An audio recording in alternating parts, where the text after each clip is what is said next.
வணக்கம். மாலை முரசு செய்திகளை விரிவாக பார்ப்பதற்கு முன் தலைப்புச் செய்திகளை பார்க்கலாம். எம்மொழிக்கும் சளைத்ததல்ல எம்மொழி என முதலமைச்சர் மு.க.ஸ்டாலின் பெருமிதம். உலகமெங்கும் பரவட்டும் நம் உயிர்தனி செம்மொழி என எக்ஸ் தளத்தில் பதிவு.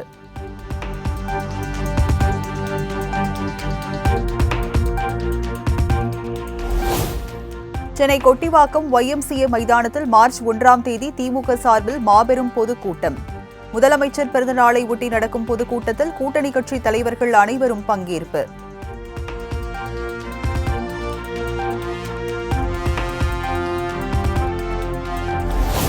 தமிழ்நாட்டில் ஒரு குடும்பத்தின் ஆதிக்கம் தொடர்வதாக பாஜக மாநில தலைவர் அண்ணாமலை கண்டனம். கெட் அவுட் ஸ்டாலின் எனவும் எக்ஸ் தளத்தில் பதிவு.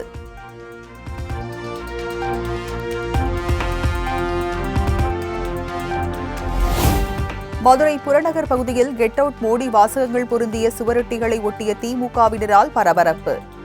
பிரதமர் மோடி ஓடுவது போல் கார்ட்டூன் புகைப்படமும் இடம்பெற்றுள்ளதால் சர்ச்சை.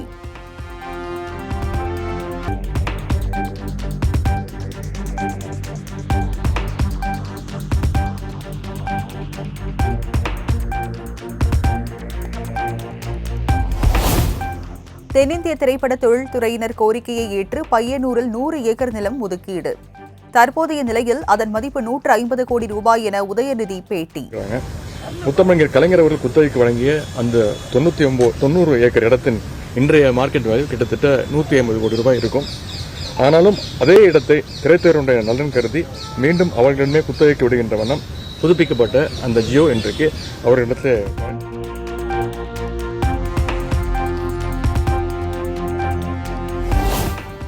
சென்னை எழும்பூர் ராஜரத்தினம் மைதானம் அருகே ஆசிரியர்கள் கைக்குழந்தைகளுடன் போராட்டம்.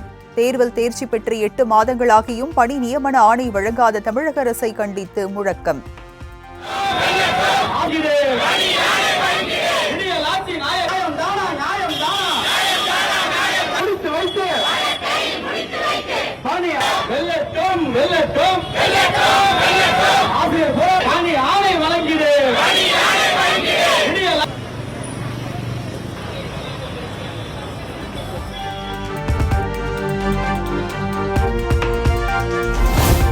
நெல்லை மாவட்டம் தச்சநல்லூரில் பேருந்து நிறுத்தத்தில் காத்திருந்த பள்ளி ஆசிரியை காரில் கடத்தில் பாலியல் தொல்லை. செல்போன் கடை உரிமையாளர் கைது செய்து காவல்துறையினர் விசாரணை.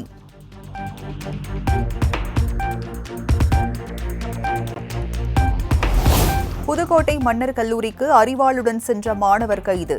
சக மாணவர்களுடன் ஏற்பட்ட மோதல் காரணமாக அரிவாளை எடுத்து சென்றதாக தகவல்.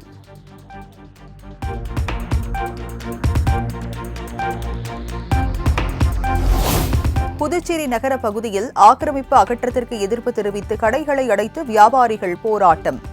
முன் அறிவிப்பின்றி நகராட்சி ஊழியர்கள் கடைகளை இடித்து பொருட்களை சேதப்படுத்துவதாக குற்றச்சாட்டு.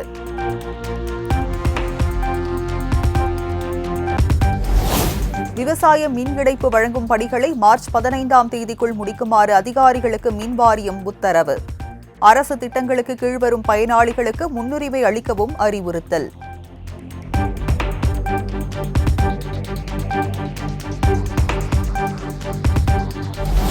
$13 கோடி ரூபாய் மதிப்பிலான ட்ரோன் மற்றும் வாக்கி டாக்கி இறக்குமதி செய்ததில் வரி ஏய்ப்பு. சுங்கத்துறை அதிகாரிகள் ஒருவர் கைது செய்யப்பட்ட நிலையில் ஆவணம் தயார் செய்து கொடுத்தவர் வீட்டில் சுங்கத்துறையினர் சோதனை.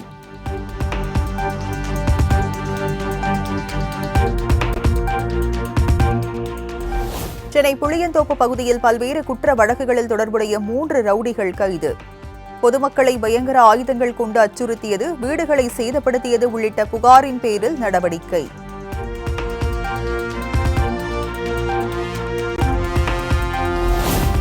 சென்னை வியாசர்பாடியில் 58 சவரன் நகை கொள்ளை போன சம்பவத்தில் மகாராஷ்டிரா மாநிலத்தை சேர்ந்த 3 பேர் கைது. சென்ட்ரல் ரயில் நிலையம் அருகே தங்கியிருந்து 2 நாட்கள் நோட்டமிட்டு நகைகளை திருடி சென்றது அம்பலம்.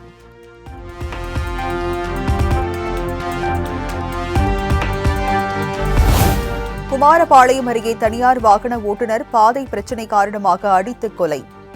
ஒரே குடும்பத்தை சேர்ந்த 5 பேரை கைது செய்து போலீசார் விசாரணை.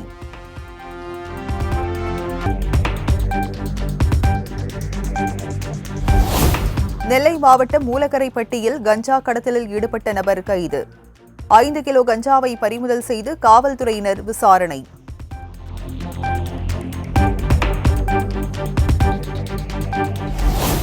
இலங்கை சிறையில் இருந்து விடுவிக்கப்பட்ட 15 தமிழக மீனவர்கள் சென்னை விமான நிலையம் வருகை. மீன்வளத்துறை அதிகாரிகள் வரவேற்று தனி வாகனம் மூலம் சொந்த ஊருக்கு அனுப்பி வைத்தனர்.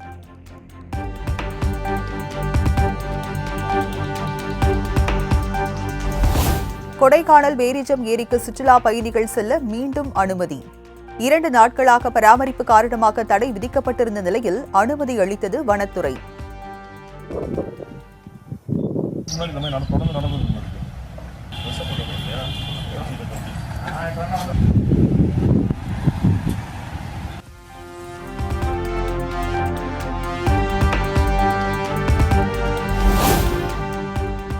தமிழ்நாடு SC/ST ஆணையத்தின் துணைத் தலைவராக எழுத்தாளர் இமயம் நியமனம்.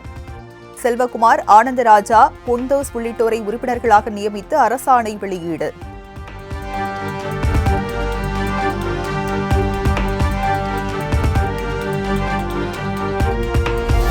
இயக்குநர் சங்கரின் 10 கோடி ரூபாய் மதிப்பிலான சொத்துக்களை முடக்கியது அமலாக்கத்துறை. பணப்பரிமாற்ற மோசடி தொடர்பாக 3 அசையா சொத்துக்கள் முடக்கம்.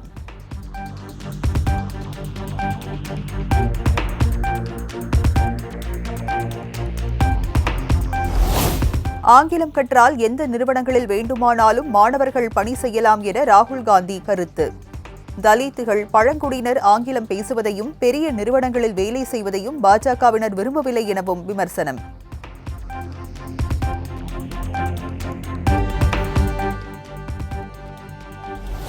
உடல்நலக்குறைவு காரணமாக காங்கிரஸ் கட்சி மூத்த தலைவர் சோனியா காந்தி மருத்துவமனையில் அனுமதி. இன்று அவர் வீடு திரும்புவார் என மருத்துவமனை வட்டாரம் தகவல்.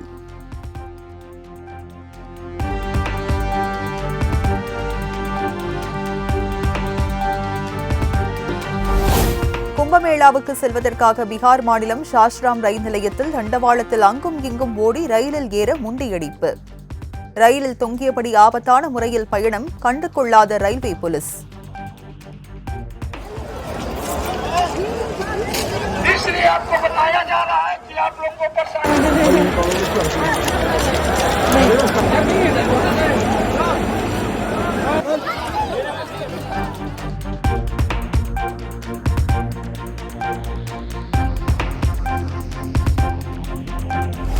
ஜம்மு காஷ்மீரின் ரஜோரி, பூஞ்ச் உள்ளிட்ட பல்வேறு பகுதிகளில் கடும் பனிப்பொழிவு. வெள்ளை போர்வை போர்த்தியது போல் காட்சியளித்த குடியிருப்பு பகுதிகள்.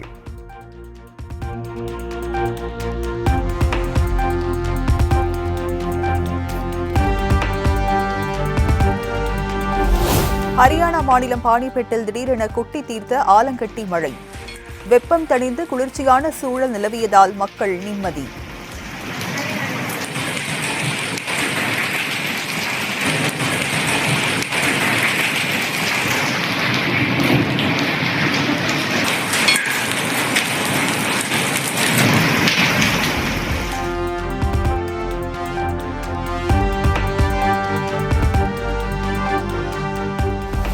சென்னையில் ஆபரண தங்கத்தின் விலை சவரனுக்கு 360 ரூபாய் குறைந்து 64,200க்கு விற்பனை. 1 கிராம் 8,025க்கு விற்பனையாகிறது.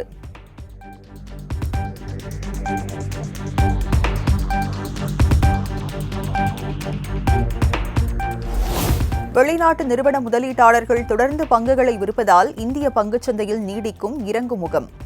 நடப்பாண்டில் மட்டும் 1,20,812 கோடி ரூபாய் மதிப்பிலான பங்குகளை விற்றுள்ளதாக தகவல்.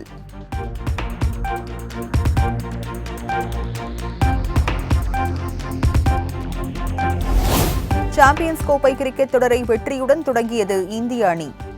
6 விக்கெட் வித்தியாசத்தில் வங்கதேச அணியை வீழ்த்தி அபாரம்.